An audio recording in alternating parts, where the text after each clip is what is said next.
And welcome back to the Answers 42 Media Network. We are on the Breakin Broncos. As always, I am your host, Dan Wetstein. That is my guy, Dylan Miles. We are here for Breakin Broncos. I did bring a co-host with me this time. Unfortunately, Callie couldn't make the last one. Yeah, I know. She had to go save toes that were stabbed and stuff on her birthday. Yeah, how about that? I have to go on a 911 call on your birthday. That would suck. For somebody just getting stabbed. Right, exactly. But at least this time you will get to hear more than just my voice. So let's go ahead and grab. Yeah, that's always refreshing. What? Right. Jump into the Broncos news here. We'll be talking about all kinds of things, from George Paton saying that it was tough to give up what he did for Russell Wilson, all the way down to injuries. So let's go ahead and jump into it. As I just stated, George Paton told Peter King of Sports Illustrated that it was quote unquote tough to give up Locke, Harris, and Fant in the Wilson trade. This was brought up by Peter King essentially asking if Paton himself believed that it was a steal of a deal for only having to give up those three players. So my question is it believable that it was tough, or is it just lip service with a executive not trying to hurt the feelings of some guys that might not be in the building anymore? A bit of both, I think.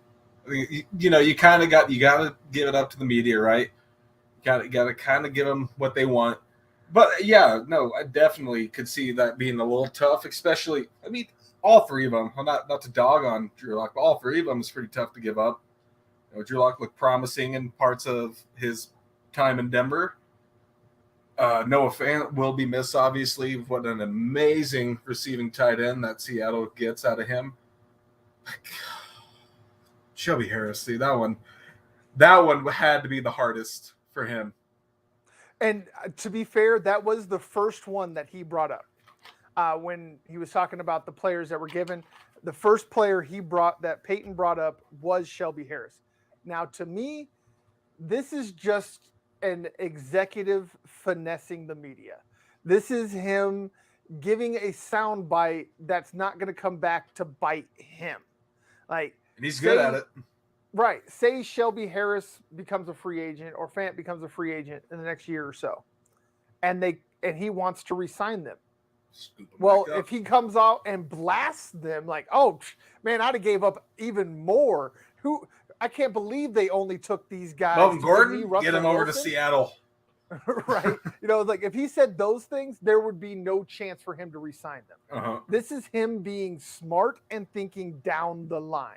And there's no way, you can convince me that in this trade. Now, if it was for, say, any average Pro Bowler, I won't even go back to average player, just like an average Pro Bowler that's not a quarterback, maybe you can make the argument that it was a little tough to give up this type of a package. But when you're talking about a perennial Pro Bowl, future Hall of Fame quarterback, Super Bowl winning quarterback, is that exactly? So there's no way that this was tough. And he went on to saying later that John Elway told him whatever it takes. I am sure when Elway said that, his thoughts weren't they're only going to take Locke, Harris, Fant, and some picks. Yeah. Like, yes, the 2 1s, the 2 2s, those were big. I'm sure those were tough, giving up that much draft capital. But the players, I'm sorry, you cannot convince me. I mean, look what they did in free agency in the draft, too. They got him back. They filled in all those holes. But here, the one thing for me is, you know, obviously thinking down the line, yeah, it would be great to get a few of those guys back. But I'm pretty sure Noah Fant did sign his 5th-year option there with Seattle. They Actually, did I have pick it not up. actually heard word. I I thought would they be did. surprised if they didn't. I would be surprised if Yeah, they didn't. and with Shelby, I'll double check. and I also think there is a little bit of the personal where it was kind of hard, I would say, especially on Shelby Harris and Noah Fant, all three of them, but the two key players, because Fant, those guys, yeah. yeah, they respect George Payton, he respects them. George Payton's not just the GM; he's not like the normal one. I'm saying front office. I'm not even talking to players, so it's not hard because there's a few of those, so it wasn't hard to trade them away. I'm sure that there was some type of a personal relationship he had with some of these guys, and that might have made it quote unquote tough in that aspect. But when you look at it from a purely business Yeah, perspective, no, easy. and you only have to give up Locke, who you didn't have any plans for in the future. Like he claims in the interview that it was really tough to give up Locke, that they would have loved to have kept him, but they understand why Seattle wanted to make him part of the trade. You know, but again, Locke didn't really have a future here. Harris was probably the biggest name in the trade. I know Fant's young and has all the promise in the world, but he is so frustrating because he could be a game changer. He could be a Kelsey Kittle type, but it just doesn't seem like he has the want to or the will to when it comes down to the games to be those guys. And let's see, and it'd be nice. Sorry, what's nice is at least they're going with some familiar faces, right? So you're not actually completely when you're learning this new offense, you're not doing it alone. You're learning it together, right? And you still have dynamic. Those two, I think what was Drew Lock connected the most with Noah Fant on most of his passes. Fant and Sutton were his Fant and Sutton, yep.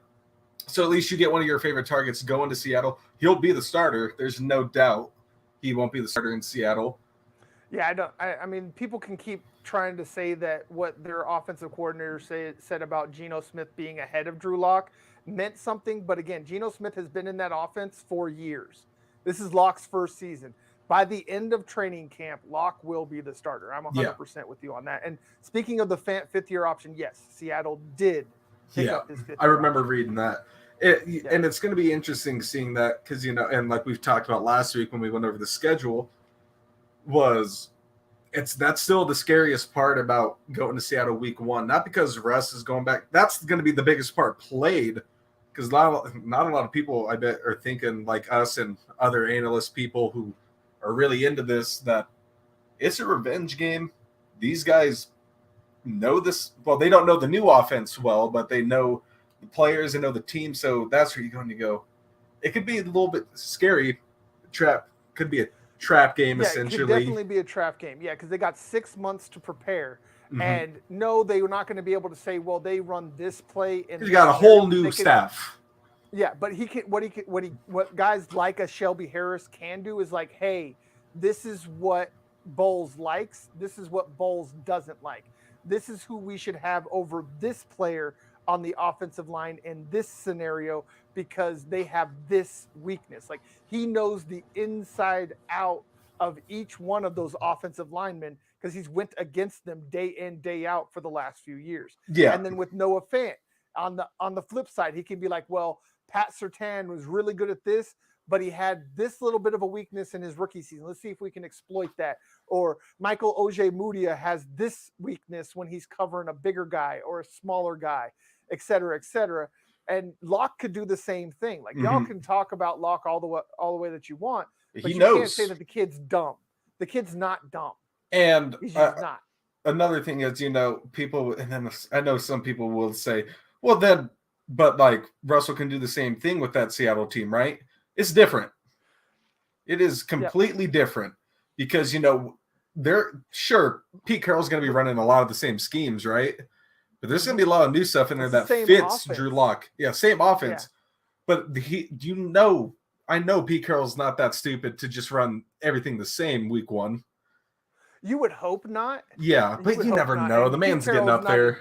He's not an idiot. Yeah, he is a Super Bowl winning coach, a national championship winning coach multiple times. You can talk about How old is that man? He's 70. Yeah, I was gonna say he's up there. He's up there. I was gonna say he is definitely on the eve of geriatric. That is without a doubt. So with all that we have said, do you believe this was really a steal, or maybe we're making more out of it than what it is because of our bias? A little bit of both. No, the aspects of the picks side definitely is steal. Definitely. I mean, we like sure you gave up a few first rounders, second and third, but then you go. I mean, look at the play you're getting out of it. You had so many draft picks to work with, and blanking on the what was the second part? Second part of the question. Oh, that was just one part. Was it really a steal, or are we just being too biased? Okay, yeah, but then the other side is that's our bias. You go, man, like barely gave up any picks for it. But then on the other side is, we are kind of overplaying this, right? We got to look at the other side of things, like we just talked about. Yeah, there's some big things going on. Dylan straddling the fence. I'm going to be just as real as I always am. This is definitely a steal, and this isn't a bias in any way. Again, Locke, Harris, Fant, 2 1s, 2 2s, and a 3 were sent to Denver. Or we're sent to Seattle. Oh God, I wish. Shelby Harris is back. That would have been insane. But you know what? We don't want him anymore. Denver to Seattle. You can have them all. Right, and then they turned around and they replaced every one of those players they lost. Mm-hmm. Locke was replaced by Wilson.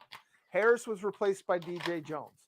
And Fant was replaced by Albert O and Greg Dulcich. The hair in the draft and what was already on the roster. So they've done this is absolutely a steal. No matter how you look at it, even if Locke hits another gear and becomes a franchise QB, even if Harris continues to be good, and even if Fant becomes above replacement level, this is still a steal. Because no matter what happens, Locke will never be as good as Russell Wilson. Plain and simple. DJ Jones has a chance to be better than Harris. As crazy as it sounds, he has a chance. Greg Dulcich has a serious chance to be better than Noah Fant. Oh, I think he's better receiving skills overall over Noah Fant already, looking at it. That's a tall order, but I can't say you're wrong. Like I can't say I agree with you, but I also can't say you're wrong. Because the man averaged almost 20 yards per catch in the Pac-12. God, it's insane. As a tight Pac-12, end, as a wide Pac-12, Pac-12 as a tight end, where tight ends don't get love. But most tight ends in the Pac-12 are just blockers, and this dude was averaging almost 20 yards per catch. Yeah, and I'm pretty sure there's somebody on that coaching staff that coached at UCLA when he was there. I'm pretty sure on the Broncos staff. On the Broncos staff, I do believe so. Watching that from that Behind the Broncos episode. Yeah, it's from. Was it Evero? One of them in. No, it's not. Or wait, I think it was Evero, but I don't think he did coach at UCLA. But was it while Dulcich was there? Evero.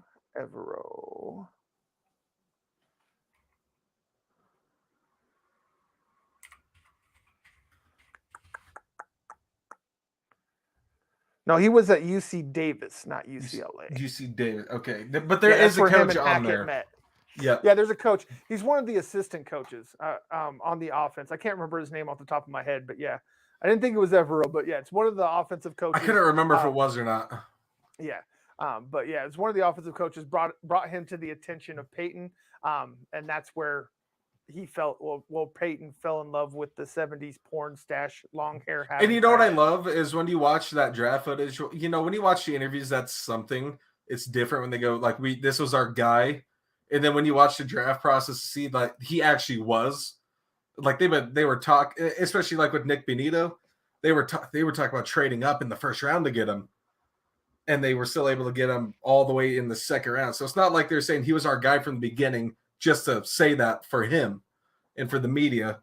They actually were first third round pick. Yeah, but I'm saying that's how it's similar, like with Benito, because that's also how they talked about it. Even in the second round, they're talking about, will we be able to get Dulcich that far down?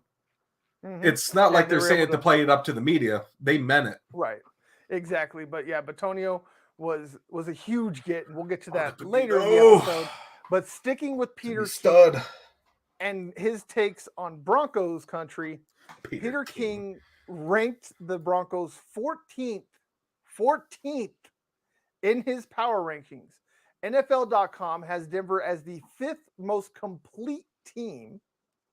So which is more in line with the truth? NFL.com ranking them 5th or Peter King ranking them 14th?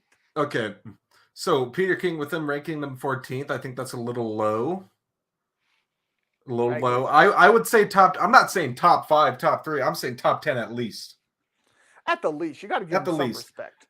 And on the NFL Power Rankings, they go, sure, completed, but that doesn't mean they're like, we haven't even seen any football yet, right? We haven't seen any football.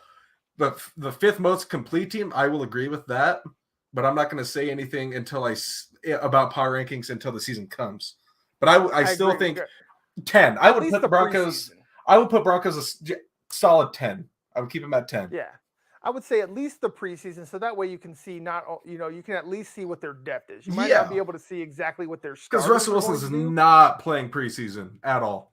No, I would Josh say Johnson and Breakin will 2 series in the first game, and then like maybe a quarter or 2 quarters in the third game. Like that's the most. We're really going to see Josh Johnson and Brett Rippon. And that's only because they're in a new offense. If this was an offense he knew, you wouldn't see Russell Wilson at all. Look at last year. Look at last year in the preseason. These were guys, the 2 quarterbacks, Teddy Bridgewater and Drew Lock, a system that Drew already knew and was striving in those preseason games where I inevitably thought he should have been a starter from the beginning. Yes. Teddy was the safe option in the end, obviously, that they picked. But you could see who strived more in that. But that's the nice thing about going into this season. Everybody's learning together. Yeah. You're not just adding one new piece of the puzzle and having to teach him. You're all doing it at the same time. Yeah, every time I hear the name Teddy Bridgewater, all that I can hear is the song playing in my head, Scared Money Don't Make No Money. Like that's all I hear playing in my head. The band version or the actual song? The actual song, the rap song. Yeah. The clip of them playing it when he's doing like the dance on the track and they're playing it in the high school band. Yes. That's such a great clip. It really is. It really is. But yeah, it's all that I can have playing in my head now. Teddy B. So yeah, thank you for what you did last year. We actually were decent. For a little while. But anyway, hey, I'm thanking him because he spent his time here in Denver, okay? Okay, I will let you have that. And we will move on. I will agree. 14th is definitely way too low. Peter King doesn't know what he's talking about. Yeah. 5th, you can make an argument that's too high. I still think that's too high. Definitely got to be somewhere in the middle at the very. I'm saying 7 through 10. Yeah, 7 through 10. At the very least. And now we're going to go in and get into who we believe are our top 5 most complete teams. These might not be the most talent-ridden teams, but in our view, who is the most complete from 1 to 53? I'll go ahead and go first. I have at number 1, Tampa Bay. Okay. And this is simply because Tom Brady came back. If Tom Brady did not come back, they would not make my top 10. Ladies and gentlemen, Bomb Trady's back. Tom Brady is back. And so with him coming in, it solidifies this team as one of the most complete. They were able to go and reshore that offensive line. There might be a few questions here and there, but they will be more than capable of keeping their quarterback upright. They have some of the best talent at certain positions in the league, not just in their division or in their conference, in the league. When you're talking about Devin White, Vita Vea, Golston, Godwin, Evans, I mean, the list goes on and on and on. We all know how talent-laden this team is, so I won't go too much further on that. Number 2, Buffalo. I don't think anybody can disagree with my top 2. After this, we can have some arguments, but I would tie those 2 for first. Yeah, to me, because they are so similar. Yeah, it's 1A and 1B, definitely. You can interchange those 2 in any way that you want to, and I won't argue with you. But to me, number 2 is Buffalo, simply because their quarterback hasn't won it yet. Tom Brady is the difference between Tampa Bay being 1, Buffalo being 2. But Josh Allen is a beast, and he is going to be a beast for years to come. And that entire team, from 1 to 53, is stacked. I mean, it's just insane. You got Jarvis Landry, freaking Stephon Diggs, and I forgot they got Jarvis Landry, dude. Yep, that's their slot guy to replace Cole Beasley. I think that was his name. I forgot they signed Jarvis Landry. Yep, they did. They got Von Miller to help out that pass rush to go along with Mario Addison. They That's already going to got be a defensive scary tackles for defense. Thank God days. we're not playing them. Oh God, yeah. You got Tre'Davious White with Kyer Elam on the other side after they picked him up in the draft. Like the Buffalo Bills killed the offseason. They nailed every need, not just with a guy, but with a dude. Every single hole they had on their roster, they replaced with an absolute stud. I'll say it right It's here. insane. I think Buffalo is a definite contender. I bet you we will see them in the AFC title game. I would If not the Super Bowl whatsoever. Yeah, I would. They're going to be one of my sure, AFC picks. Last year I did just my 2 picks, AFC, NFC.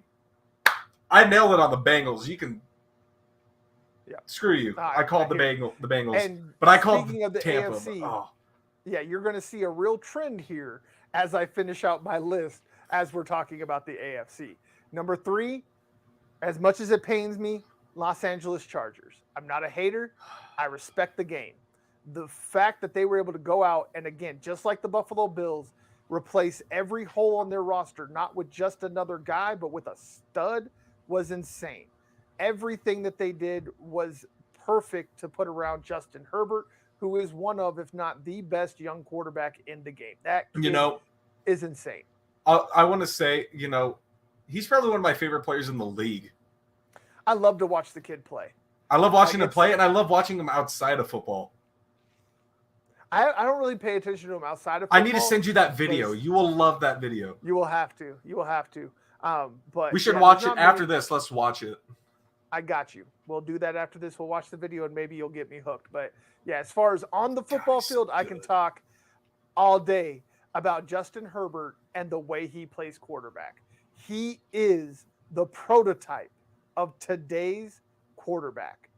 I would put, if he can make an extra step this year, he is on the level, if not above, Josh Allen when it comes to young quarterback. His game is absolutely airtight. And speaking of young quarterbacks, my next team has a guy right up there in that triumvirate of young, insane passers, and that is Cincinnati and Joe Burrow. Joe Cool, just baby. Watched them. Yes, Joe Cool all day. Joey Burr. I mean, who else has so many cool nicknames? Dude, I just love that we were able to watch that guy's year at LSU at school. Yes, that championship game. He was our most. That was like the player we talked about the most. He was so intriguing. Yes. On and off. Patrick Queen were about the only two names that came out of our mouths that day. Yes. God. He was everywhere that game. Him and the only time we talked about Trevor Lawrence is when they lost, and it was actually kind of sad. Yep. Yeah, man never lost a game. Man never lost a high school and college football game in his life until his last game. Yep, until that game, and we watched it. It was epic. It was absolutely epic. So, and then my final, you can call this a homer pick all you want, but I got the stats to back it up. And I'm not the only one that agrees with this, because this is even from NFL.com. The Denver Broncos are the 5th most complete team. Yes, right tackle scares me, but that is literally the only position on this team that I worry about. Yeah. Everything else is secure. So that is my top 5. How about you, Dylan? One, okay, this is tough. I'm gonna say how I said it earlier. 1A and 1B, definitely Tampa and Buffalo. I can't choose who's the better one because they're pretty much dead even. Yeah, for me, again, the tiebreaker was Tom Brady. That's the only thing. Yeah, see, and I'm gonna keep it there. I'm not gonna specify who's 1, who's 2 because they're the same. Obviously, bomb trading, baby. Mad at you. We're back, and and the Buffalo is just scary team, man. Like, and the only time you're gonna have to worry about them is the playoffs, and that's the worst time to have to worry about that team. Yeah, because it's not like when you're playing them. Yeah, because they don't know what you're gonna. But again, double-edged sword. You don't know what they're bringing either. Right. So it's like it's not like say you played them once or even twice during the year, so you have more. We got a new one for him. Logan. That's my buddy. Yes, sir. And appreciate you. Yeah, but when you look at that Buffalo team, it's just so scary because you don't have the advantage of playing them once during the year to learn from it, or twice even. It's all on the spot. Sure, you have so much tape, but you don't know what it's like on the field with them yet. For me, this one for 3. Let's see. I'm gonna go Cincinnati at 3. Cincinnati at 3. Not mad at it. Same reasons for you, but here's my thing. Chargers will go down to 6 for me. Okay. I'm bumping down to 6. 4 to me is the Colts because nobody's been talking about them. Sure, like the Colts because they found their missing piece, right? Matt Ryan. Sure, there's a bunch to fill. You still have plenty. You still have plenty of pieces to fill on that roster, but you got your biggest one down, and he's got some great receivers on that squad for him. Yeah, and tight ends. Tight ends, running backs. You got Jonathan Taylor that should be starters, and then you get the game manager in there and a top-tier NFL quarterback, Matt Ryan. I think they have the 4th most completed team on the roster. They were my number 6, so I'm not arguing with you. And that is going to be a team I will watch just to watch this season because of how good they look so far. 5, they Denver. got the running back room that people claim the Broncos have. Yeah. They claim the Broncos have 2 starters. They don't. They have a starter and a 1B. Though the Colts have 2 legit starting running backs in Malcolm and Jonathan. Like that running back room is insane. Yeah, that's that's scary. Quentin Nelson and company. Quentin Nelson's so fun to watch. Oh God, yes. He's one of my favorite linemen ever to watch. He is just so angry. And I love it. I just know not many people have talked about the Colts. They haven't really. It's been disrespectful, honestly. And that's I think their motivation is nobody's talking about it. We're gonna come out, we're gonna blow up the scene, we're gonna show everybody what we're about, show them what they've been missing out on. Yeah, the Colts and the Commanders are my 2 surprise teams for this upcoming. I can see that too, yeah. Those 2 I think are going to shock some folks. I agree with 5 as well, and with Broncos. Yeah. Because same thing with the Colts.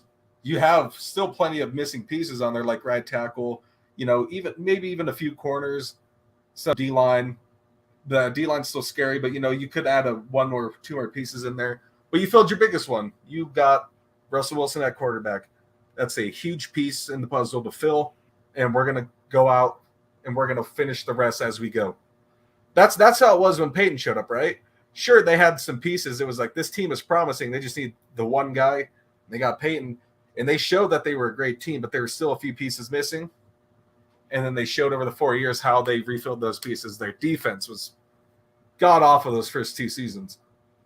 Absolutely agree. And then you pick up TJ Ward, Aqib Talib, and DeMarcus Ware, and then you go that next season and you go to the playoffs again. You lose in the divisional again, right? And that one hurts. But then you're seeing what's the piece, because all the pieces are there, and then you realize, John Fox is kind of the odd one out.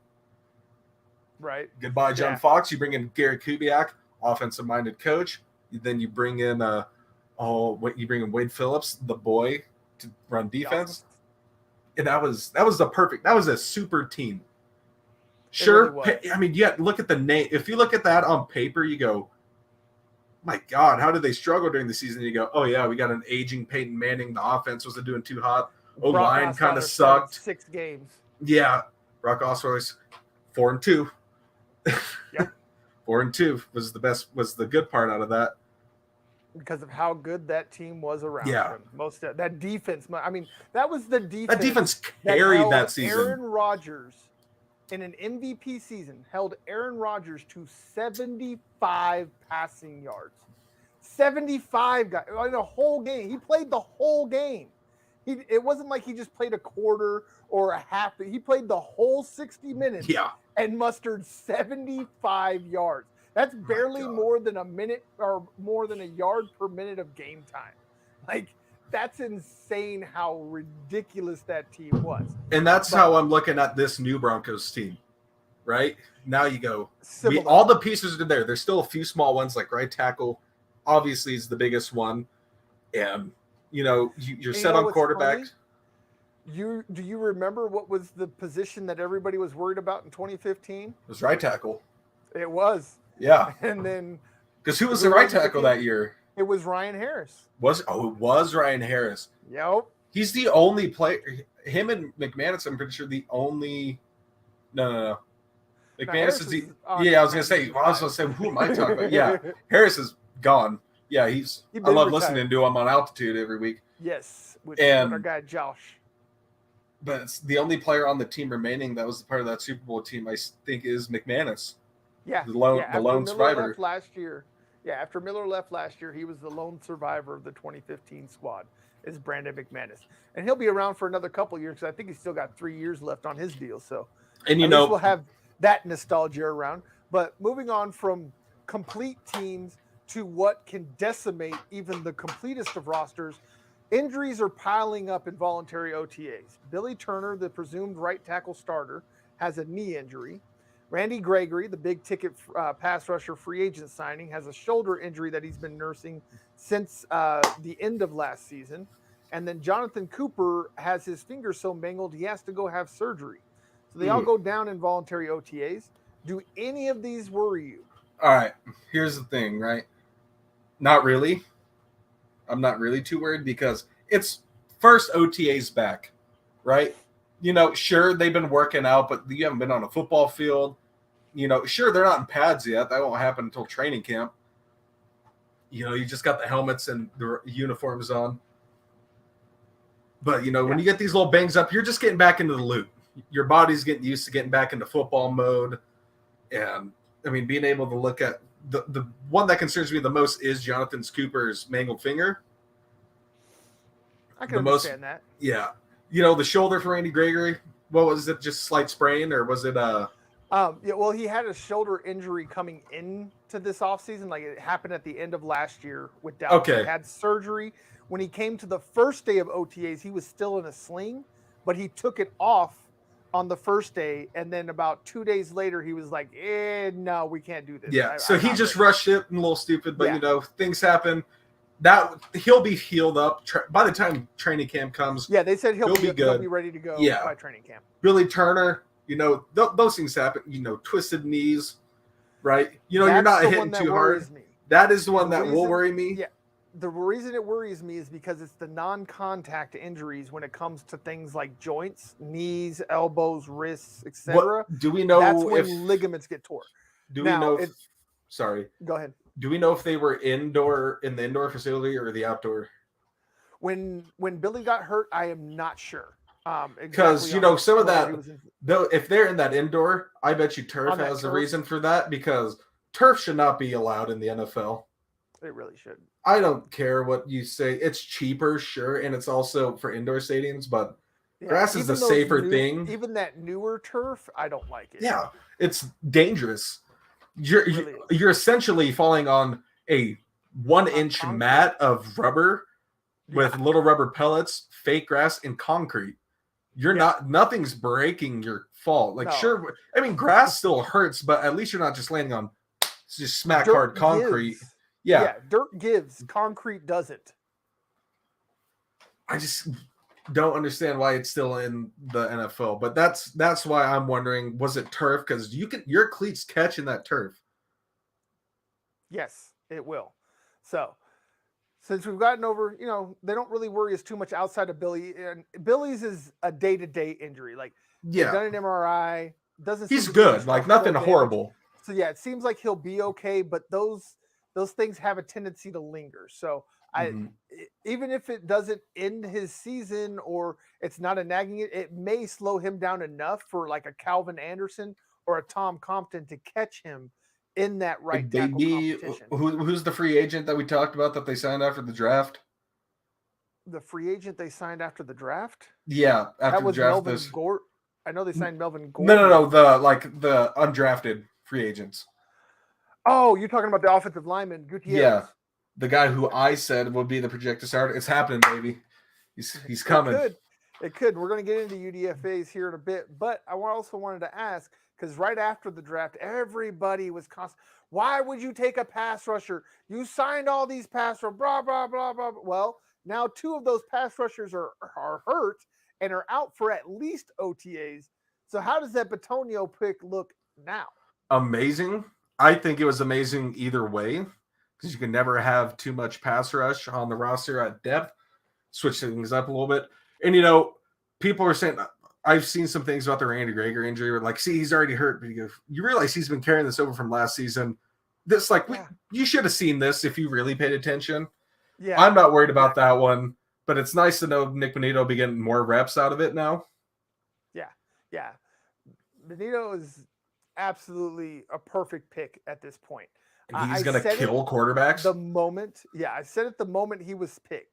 I was like, for all y'all, I know a bunch of y'all are going to whine and cry about why would you waste a pick? And even I was like, I would have liked to have seen a Travis Jones taken there, or even over Greg Dulcich, the defensive tackle out of UConn. But again, this shows prudence. This shows that Paton was aware that he has a guy that's on the mend, Randy Gregory, and that this is the NFL with 100% chance of injury, and he took a guy to add depth. And now it looks genius why all of y'all sat there and lambasted this man right after the draft for taking another pass rusher. And also, you got a top 15 talent in the second round. People are forgetting that he was projected to go top 15.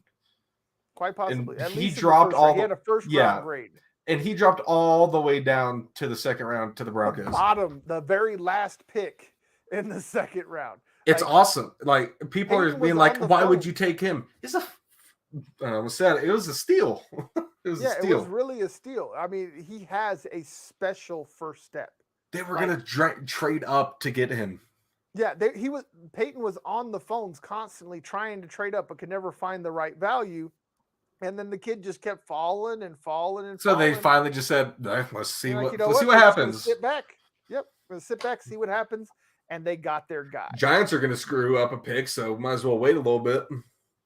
But going from a depleted part of the roster to one that might be the deepest, new Bronco DJ Jones states the Broncos D-line could be the best in the NFL.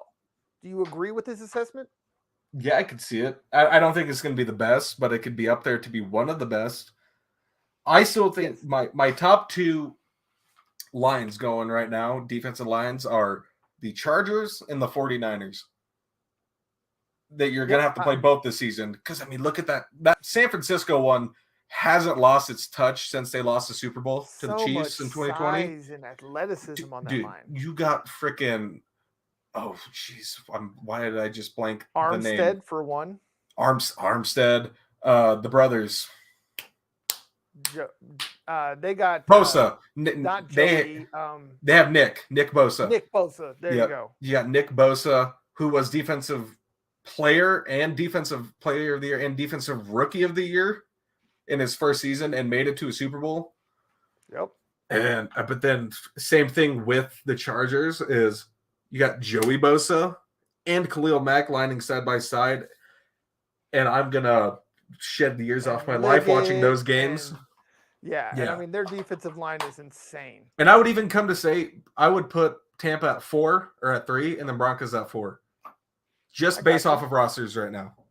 Okay, so you got the Broncos at 4. Mm-hmm. I like the caveat that DJ gave. Like, a lot of people jumped on this like he was saying they are already have the potential the best to defensive line. He said they could be the best line in the league. And I do believe it.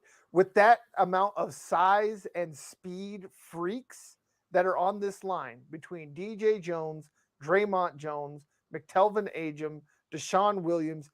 I mean, the list goes on and on with these guys. They are legit 5 deep on a 3-man line. They have 5 guys that could start on just about any team with an odd front and most of the teams with an even front. And that's that versatile, that good. That's where I had San Francisco at 2 because I had Chargers at 1. I still say I mixed them up. I said earlier I had San Francisco at 1, Chargers at 1, 2 San Francisco because they lost DJ Jones. The only reason being, but they have the potential to be one of the, if not the best defensive line in the league. And that goes to say for a lot of things, like for squads on that roster, New Broncos roster. That wide receiving core has the potential to be one of the best receiving cores in the league. Yeah, one of the best Yes. quarterbacks in the league. I mean, look at it. Yes. One of the best, two of the best safeties and corners in the league, potentially. Left tackle to right guard, I'd put him up against anybody. Yeah. That right tackle might screw you in a couple of matchups, but from left tackle Everything to right else on guard, that line is solid. yeah, at the least, solid to very, very good. Yeah. And the defensive line, same thing. Great, good to great. Linebackers, very good to great. Defensive backs, great. Like you can't. And we've been there's no saying caveat there. a lot of these things. The defense has never been the problem for the Broncos since they've lost Peyton Manning. It's always Since been 2013. the I would say offense. since 2013, it has not been a problem. Yeah, and it was always been the offense. Sure, you had Peyton Manning those 2 years, but it was the little things on the offense. Like, sure, you didn't have the best receiving core in 14 and 15. 15, you didn't have Julius Thomas anymore. You didn't have Wes Welker anymore. You didn't have Eric Decker. You didn't have Stokely. You didn't have all those guys. But you had Demaryius Thomas, Emmanuel Sanders. But you had Demaryius Thomas, Emmanuel Sanders. You had who was the tight Greg Owens. Yes. You had Greg Owens. You had Virgil Green. I always want to call him Olsen for some reason. I Yeah. don't know why. Who else? There were a few other ones on that squad. Who wore 17 during that Brock Osweiler liked? Emmanuel.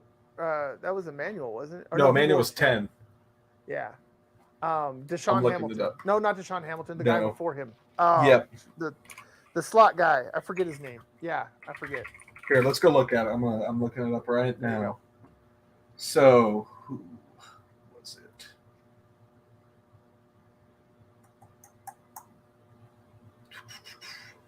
Why isn't that showing numbers on here? Oh, you also had Benny Fowler, number 16. Yes. I forgot about There you Benny. go. Benny was a big one. The guy that holds the title of being the last man to catch a pass from Peyton Manning. Yep. Would you guess it was Benny Fowler? Andre Caldwell. I want to say it was Bubba. I thought it was Bubba, but that's what they called him, was Bubba Caldwell. Yep. The Bubba. guy that ran a 4.3 coming out of college. Yeah, and did a lot of great things for that Broncos team. Yeah, he was a very, very good slot, and then you have Norwood. I forgot about Jordan Norwood was the returner for those. Who wasn't bad. Was not bad. He wasn't that flashy guy, but he was going to catch the ball every time, and he was going to get you 10 to 12 yards. And he also holds the record. 30 on kicks. He holds the record for the longest non-scoring punt return in the Super Bowl. Return, yes. Non-scoring punt return. 85 yards or something like that. Yeah, dude, because they thought he called fair catch, so the players backed off, and then he just took off. Just grabbed it and took off. Yeah, it was almost like when the old boy from the Raiders did it to the Broncos a couple years ago. I forget his name.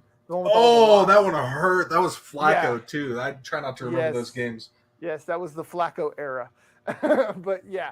But God, that's the thing that's going to be great is that I believe this squad is not going to make mistakes like that. This squad here, looking at this squad, the Super Bowl 50, and thinking of this new one, they're so similar. Very, very. Let me look at it. Your DT. I think you'll need one more offseason to get it perfectly like 15, but it's very, very close. Here's how I looked at it. DT was definitely the leader of those receivers then, but he was like kind of less inexperienced, right? Emmanuel Sanders had more seasons than him at that point. So I'm looking at like 1 or 2. Yeah, DT is like Cortland. Emmanuel is I know, but I'm not going by like slot and like positions, just by person. Emmanuel's like your Timmy P, right? Yeah. That good number 2 wide receiver. Jerry Judy's your Bubba Caldwell. I would say Hamler's more. Hamler's your Bubba Caldwell. Yeah. Benny Fowler is your Jerry Judy. I was gonna say Jerry's more of that Benny. But even more talented. CJ Anderson. I don't want to compare him to Javonte, but kind of. You can get the gist. Javonte, I'm definitely going to take over CJ, but CJ was legit in his time. That season was one of his best. Yeah. He scored the only offensive touchdown for the Broncos in that game. A lot of people forget. In the Super Bowl, yep. We were almost the first team to win without scoring. The only offensive player to score. Because we were close to being the only team to winning a Super Bowl without scoring an offensive touchdown. Yep. Could you imagine that? Could you have? That would have guaranteed Von Miller got what he. I mean, you could have argued that he was the MVP of the Super Bowl at that point. even though I don't think you can have an argument now. No, He definitely absolutely was. deserved it. If not, the only other one I could see on that defense being it would be, TJ Ward had an amazing game. He had a forced fumble, he had a few picks and a fumble recovery. D Ware D Ware had like 4 sacks, something like that. Dude, that absolute one where he just pile drive Cam Newton before halftime into the turf. He just picked him up and slammed him. I think you could tell that man was on the button of his career. He wanted that. I think that's the reason why Cam Newton made a business decision on his second fumble. Because that's the one everybody talks about. That's the one where he could have possibly jumped on the ball, but he saw DeMarcus Ware and Von Miller were coming at the ball too, and he was like, you know what? Nope. I don't blame him. I don't either. I would not have jumped in that pile either. Yeah, if he would have jumped at that ball, I guarantee you he comes up injured. Yeah. I guarantee you. I hate that people dog on him for that. That is. Yeah. It's not the Teddy Bridgewater situation. Where you're getting your helmet knocked off every other play? Yeah. No, I'm talking about making the business decision of not tackling a guy. Here's my Aqib. I would say, I know this isn't going by positions, but Aqib's like that would be Kareem PSG. Jackson. I would say Kareem Jackson. Aqib Talib was the lockdown corner. Yeah. Kareem Jackson is TJ Ward. Okay, yeah. I wasn't going by position. I was saying by like personality, style. Yeah, I was talking about personality and style. Yeah, okay. Yeah. PS2 I see that. has that. He's not as loud. Like, he doesn't talk like. That's where I was going to put him back over Chris Harris. Right. I was going to compare him to Chris Harris more. I got you. But yeah, he was that locked. I mean, in either one of those, I think he would be a good comparison. But Kareem Jackson, that's TJ Ward. He's the enforcer. He's that dog. I'm going to say your Von Miller, because Von Miller's on the team anymore, Sag, is your Bradley Chubb. Your Randy Gregory, your DeMarcus Ware is Randy Gregory. Yeah. The experienced guy who's been there, right? Also, who wore 94 for the Cowboys and came to the Broncos. So there's another connection there. Malik Jackson, that is a name I have not heard in so long. Yeah. Well, we got a little bit too far off the rails of nostalgia. Let's move back over to talking about, since we're talking about free agents that came previously, how about we talk about free agents that could come now? The Broncos still have $12.5 million in cap space, and after June 1st can make a couple of cuts to add as much as $15 million more. So, with all of that cap space, are there any holes that they can fill with this on the roster you see right now? Yeah, I'm looking. I'm going to the free agent page right now. Oh my God, there are a lot of people still on free. It's a bit surprising, isn't it, once you see that list? But yes, for me. Okay, wait. When was this posted? Okay, this was this month. Odell hasn't been signed yet. Okay, nope. The knee injury, I can see why.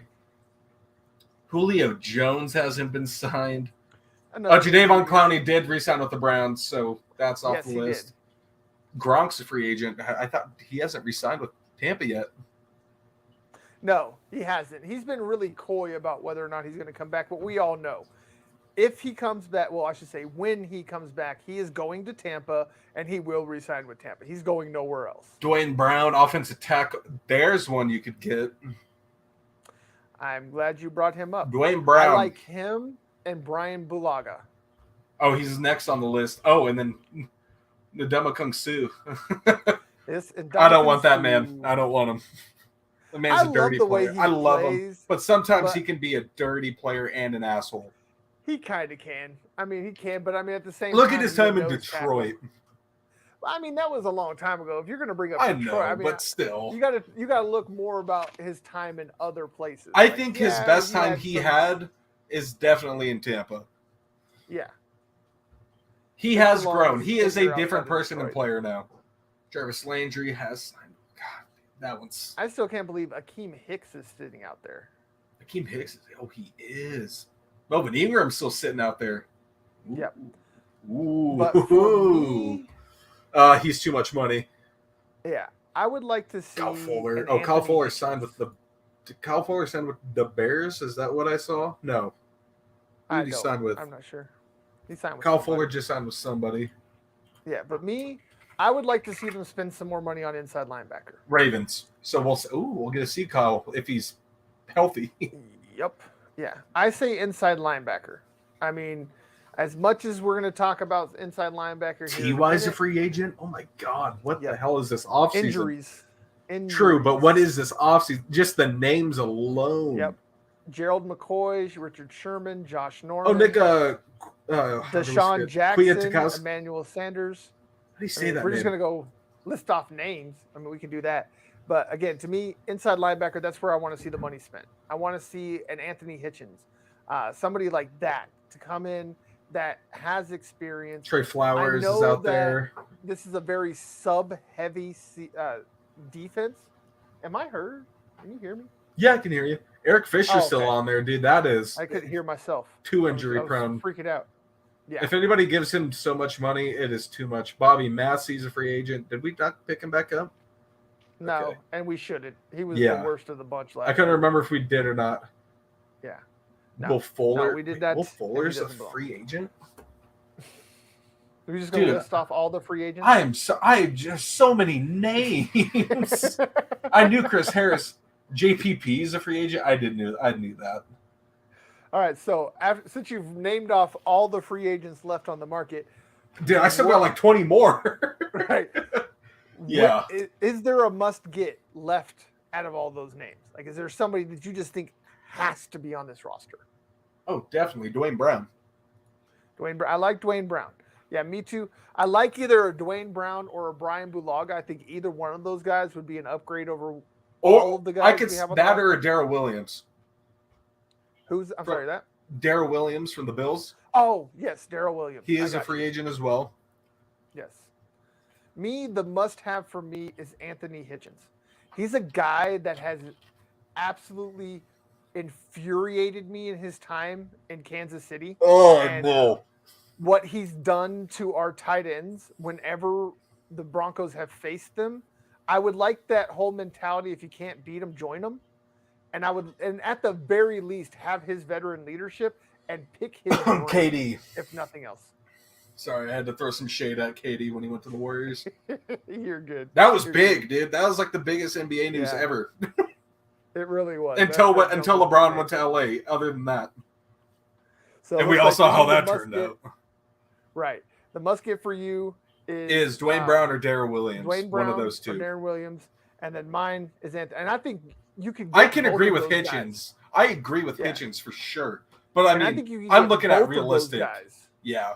I'm looking realistically because if he doesn't want, I don't know, because what did you say? It's around 12 mil left in the cap space. 12.5, but they can free up as much as 15 million after June 1st and by cutting a couple of players like Graham Glasgow. Graham Glasgow alone would add almost 10 million in cap space. Yeah, I would say so too, but it looks like I would give him a chance to win a job. He might be a training camp cut. If you could sign Dwayne Brown and Darrell Williams and then let them compete for the starting job, and then you have two solid tackles. I think that would take up the last of your cap space, though. Yeah, but out of those two, like Anthony Hitchens is number one, but I'm just thinking realistically with the money. Yeah. Because sure, you could get him for $12 million, but I feel like he'd want a little bit more. And I feel like even after June 1st, who knows? He could be scooped up tomorrow. You never know. I gotcha. Darrell Williams, out of those two, I'd go with Dwayne Brown just because he's blocked for Russ. He knows his play style, solid offensive tackle. I can't believe he hasn't gotten picked back up by Seattle, but that's my number one.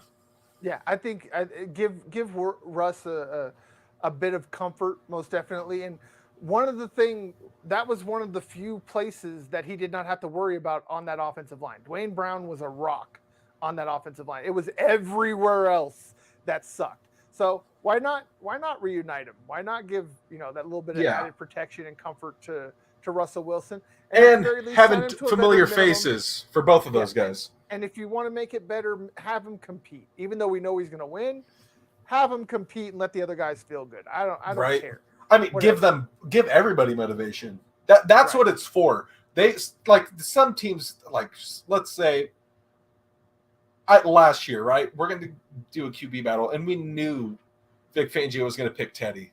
Like we had known it. I still had some hope in there that Drew Lock would win it. Yeah. But they're saying it to get the fire out of both of them, get them both better. But it's mainly for the guy they want starting, right? Even though it's for the guy they want starting to get fired up and go, all right, I got to do my best. Even though the competition thing, like every year you hear the same thing. Competition makes everyone better. No, it doesn't. Certain cases it does. Name me one time where a quarterback competition turned out well. Not many. There was what was the name I'm forgetting here? There was I'll tell you the last time. The 60s with the Rams when they had two quarterbacks, two future Hall of Fame quarterbacks. That's the last time it worked. Literally the last time it worked. I saw somebody's every other QB battle or camp battle, it always ends up badly for the team. And when I talked to some people about this, and they always said the Patriots, and I go, what are you talking about? They're talking Bledsoe Brady, and I go, that wasn't a competition ever. No, it wasn't. But like I can see why they said that, but it's not a competition. But then I start thinking about it a little bit, and you go, but that does add low motivation for Tommy, right? And he talks about it in the show that added a little bit of motivation when he got out there. He didn't want to lose that job. Yeah. I mean, look at Drew Bledsoe then. What a guy. Pro Bowl quarterback. He had been to a Super Bowl before. You had to run into Favre and the Packers, obviously, but still. You had to play against the hottest team. I wasn't alive yet, but I know about it. And exactly. You had to run the age gap right there. Yeah, you had to run into that, and you go, shoot. But he was a solid quarterback. He signed, a 10-year contract, guaranteed he was going to retire a Patriot. Yep. And then, boom. He was the first $100 million quarterback. Absolutely just flattened out on a Monday night game against the Jets. And Tommy comes in, and then just boom. On a hit that would be illegal today. And, wasn't that also the game after 9/11? Yeah, that was the first Patriots game after 9/11. Insane to think about that. Just getting straight flatlined on the field. Yep. And Tom Brady comes in and boom, he's like, I'm not losing this job, so he's just getting better. That's the only way I can see it, but I still don't see that as a competition. But again, like you said, that wasn't a competition. Yeah. If you have a QB competition, you don't have a quarterback. The spiciest one I remember, it didn't work well. Russell Wilson was the fourth quarterback on his roster. But it wasn't a quarterback competition. It wasn't. He wasn't supposed. He was just getting reps. But every time they gave him more reps, he got better. Just kept getting better. And he just proved that he was the best option. And he went to the playoffs his first season on the field.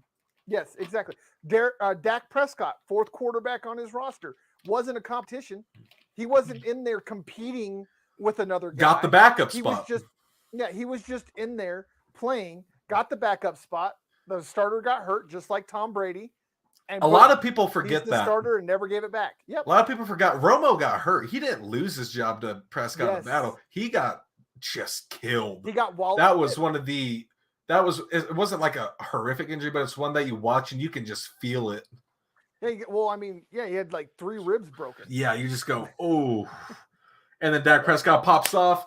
The new franchise quarterback. Jerry doesn't know how to build around him. Moving on. Right. So I'm going to go ahead and nix the last one we have on the rundown because we're only 2 minutes away from the end of the show anyway. God, we really got off track today. I'm sorry. No, it's okay. It's okay. It's all good. The last one was just kind of a throw in anyways. I just wanted to see if we could get to it. Oh, yeah. But I do have a bit of an announcement. I didn't read that. Dylan knows what I'm about to say. But for those of you that don't, we have a new podcast coming. It is Nug Life. I have a new co-host. It is Amado Santiago, from a former CMS student that both me and Dylan went to school with. He's the boy. Yes, you will love him. He will be. This one will be a bit different than what I have been doing, though. He's a personality and a half. He is a personality, and he is going to be in studio right next to me every Saturday. So, God, I wish. Right. Well, hey, you guys just got to find a job up here in Denver, and we'll be okay. And well, I don't know if I want to pay that rent. I know it's ridiculous too. Yeah. It really is ridiculous. But, I don't know. I could find a good job, and I still would. That would have hurt my bank account. Yep. Every Saturday, 5 p.m., right here next to me on this couch. Because yes, there is a couch right here. I know y'all can hear me pounding on it. That's where I'm going to be sitting week 1. Yes, week Just 1 saying will be some right stuff here. that is going to be a stream that we're going to have to label 18 up. 18 Dude, that 18 is yes. week 1's going to be a Hide your train wives, wreck of a hide your show. kids, because we're gonna blast everybody. But yeah, so check us out again every Saturday. Me and Amato right here. The He's boy on motto was Twitter. balling. Yep. Santiago Stacks on Twitter, for those of you that might have seen a couple of the tweets that I have retweeted for him. But he will be right here next to me starting this Saturday, 6 p.m. Mountain Standard Time. Nug Life, don't tread on it, buddy. But yeah, I'm really excited for that. We're going to have a lot of fun there. And I love listening to talk about Nuggets. basketball. Yes, he's a trip, guys. Y'all are going to have an absolute blast. It's going to be an absolute I think trip I having can him talk here basketball, together. and he just makes me feel stupid. Yeah, he really does. He's going to be basketball is his thing. So y'all are going to get some great bites, great insight, and great information from him. He's top notch. I vouch for him. Dude, you can make some t-shirts off of him. I'm telling you. I'm telling you, we could. The man is, like Dylan said, he is a character and a half. So I'm really excited to get him on camera. We're going to have a blast right here in studio. And it's going to be the first one where I have a co-host right next to me that I can touch and poke and stuff. Wasn't he also like the first? I remember when we were doing our school show, the throwback. I'm going for Blitz, the Blitz. Yes, we're talking about the Blitz. That I don't think any of those tapes should come out. There's maybe one show. There's one show, and it was probably the one where it was you, me. I think we had Zach, Matt, Amato, and Theo on the board. And Theo, yep. We had 6 guys. That was like the best show. Yeah, that's the only one I would ever release. Some of those are a train wreck. They really are. They're atrocious, especially the ones without Theo on the board. Oh, when it was just us, dude. Oh man, when I was trying to run the board, oh my goodness, those were. Yeah, I'm having to look at you through a piece of glass the entire time. I'm sitting in the studio by myself. But other than that, I'm not really seeing any of those shows. But like Santiago was like our replacement for Theo on the board when he wouldn't show up. Yep. And then we got him on the mic, and we're just like, okay. And then we started talking basketball, and he was like, all right, I can talk this. I can talking talk this. Football. We'd be talking baseball and have like 5 minutes of basketball, and it was to be the one he talked the most. We didn't talk. He just talked. We're like, go for it. He just like, go for it, buddy. Do your thing. But yeah, so that's going to be on this Saturday. So I hope y'all enjoyed it. I know we had a good time. And we're going to have an absolute blast with all the new shows that are out here. And we hit 1,100 on Twitter, y'all. Y'all are epic. Let's keep pushing it up. We're almost at 1,200. So keep pushing up the numbers. Keep giving the metrics up. I've gotten so big. I don't even know we hit 1,000. I had to text you. Right? I did. I was at Sam's Club when he texted me like, we hit 1,000. I'm like, for real? And I'm at the Sam's Club. I was at work, dude. I was on break. I was just sitting there, just looking at my phone to go, oh, let's check the page because I saw one of your tweets.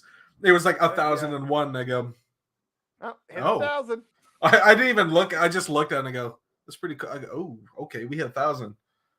Yes, sir. And we are almost at 1,200. Next is 1,500. Yes. Next goal is 1,500. Also, I will be doing the giveaway. I know I talked about it last week. I am sorry. Things have happened.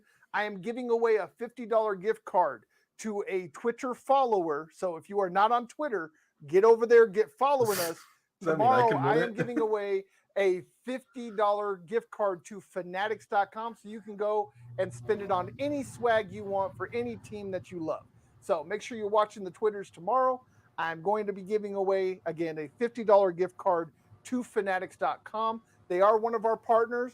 So just full disclosure, we will get a little bit of a commission off of it, but I figured it was the best way to give you guys. You give us money. Enough, right. A little bit of money to you, a little bit back to us, and you get swag. $50 worth. What can so be waiting for my shirt. Right. But again, you must be a follower on Twitter to have a chance to win. So if you are not a follower on Twitter, it is right here. @ the answer is 42. The link is in the description. You don't even have to go to Twitter and look for it. No. Follow this one, but yes, follow that one. Follow that one. But this is the one that'll get you free stuff. So make sure you follow it. And it's for the Answers 42 Media Network. I am Dan Wetstein, the host. That is my co-host, Dylan Miles, for the Breakin Broncos podcast. Again, for the Answers 42, don't question the blue. Oh. I You know how handle to this press